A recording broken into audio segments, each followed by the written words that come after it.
నమస్కారం సుప్రభాత ఘంటారావానికి స్వాగతం. ముందుగా ప్రధానాంశాలు. భారత్ నెట్ ద్వారా టీ-ఫైబర్ సేవలు అమలు చేస్తామన్న సీఎం. ప్రతి పౌరుడికి డిజిటల్ సాంకేతికత అందిస్తామని స్పష్టీకరణ. తడిసిన ధాన్యాన్ని పూర్తిగా కొనుగోలు చేస్తామన్న మంత్రి ఉత్తమ్.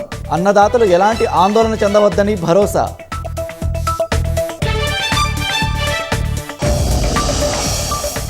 వచ్చే విద్యా సంవత్సరం 2769 పాఠశాలల్లో ప్రీ ప్రైమరీ తరగతులు.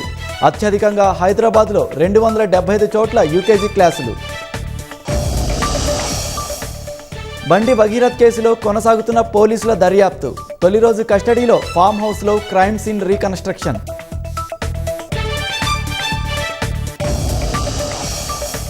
రసవత్తరంగా కర్ణాటక రాజకీయాలు. నేడు గవర్నర్ను కలవనున్న సీఎం సిద్ధరామయ్య.